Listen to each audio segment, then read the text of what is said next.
В Горещо днес ще говорим много културно, интелигентно и нищо скандално с една от най-скандалните красиви сексапилни жени в България, Гентияна. Добре дошла в Горещо. Представям те така. Ти за повечето наши зрители си позната като носителка на най-различни титли на еротични конкурси. Имаш няколко първи и втори места. Тази миналата година еротични фотосесии, като последната, с която така предизвика, мисля, че доста скандали. Това беше една имитация на Волен Сидеров.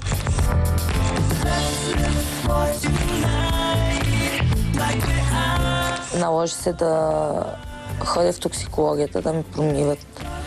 Защо? Какво се беше случило? Ми бях преяла, мисля, че с овесени ядки в случая, ма ти казвам такова количество, че докторката ми каза, че ще си пръсна корем. Можем ли да кажем, че тъй като има такава диагноза медицинска, когато човек яде много, а след това повръща, че това всъщност е диагностицирано като булимия? Ами, да, при мен имаше такива опасения. Да поговорим за тази фотосесия, която наистина те направи една от най-коментираните жени в държавата за последните месеци, за края на лятото. Как се реши и търсена ли беше? Предполагам, че била съвсем търсена имитацията на Волен Сидеров. Поколеба ли се за миг дори да направиш това нещо? Не се поколебах изобщо. Ти беше ли гледала Волен Сидеров по новините, как в нощта на протестите той се крие под тая маса? Да, бях го гледала. Не знам, мисля, че добре изиграх ролята. Самата ти симпатизираш ли му на него като политик или не се интересуваш от неговата партия? Като цяло не се интересувам от политика, защото всъщност аз не искам да говоря на политически теми, тъй като ми се е случва да говоря в предаване и да не го излъчат. И мисля, че в България няма свобода на словото. На Волен му симпатизираш? Не му симпатизирам. Абсурд. Това е напълно неадекватно поведение за мен. Това е... Даже ме попитаха защо се подигравам с него. И аз казах, че не се подигравам, ами явно той счита, че неговото държание е окей. Значи съответно аз го възхвалявам.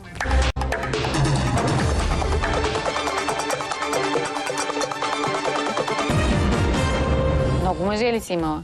Не.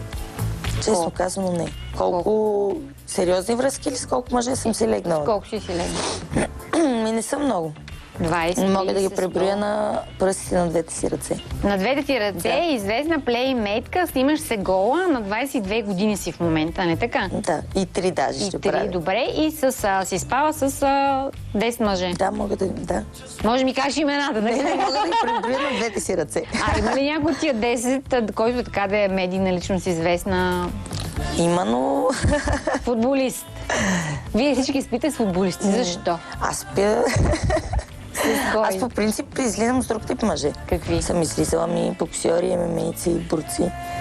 Боксьори, ММА-ци, значи виж, става страшно. На те ли е страх ти си така малка, слаба? Може би ще започна да харесвам и футболисти. Аз те виждам кой харесваш ти. Кой? Аз постоянно гледам профила на Валери Божинов и ти, като пусна снимка долу, не, само един коментар съм написала. Познаваш ли Валери? Ами, от Фейсбук. Сам. Лично? Засичали сме се. Добре, тогава за един още по-известен ще те питам. За Тервел говори си, че той преди да влезе в къщата на Ви Брадър сте някъде били засичани заедно, връзки. Връзки не сме имали, засичани сме, в смисъл те дойдоха в заведението, в което работя, да си празнуват хората. После заедно ли си тръгна? Не. Той докато бил в заведението нещо имало ли е? Какво? Ти ще кажеш какво? Цуни-гуни. Каквото става в заведението си, остава в заведението. Секс за пари? Ами не. Сега ти казвам, мисля, че не. Да. Случва ми се да ми предлагат 5-цифрена сума. Какво значи 5-цифрена? Чакай да го сметна. 10 000 или... 10 000. И аз пак съм казвала не. Готова съм на абсолютно всичко, за да имам хубаво тяло. Да си увредиш здравето? Случва ми се да се подхлъзна.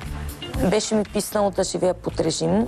Бях започнала да се тъпча, да преяждам с всичко, каквото намеря. Имала съм много тежки кризи. В момента, в който започна да ям, не мисля за нищо друго, освен за още храна. Не съм гладна, става ми лошо, просто нямам трезва мисъл. след което се обажда гузната съвест и се започват 2-3 дни пълен глад или зверско тичане от 2 часа, или опити да повърна, или прекаляване с диуретици. И това нещо те травмира психиката. Наложи се да ходя в токсикологията, да ми промиват.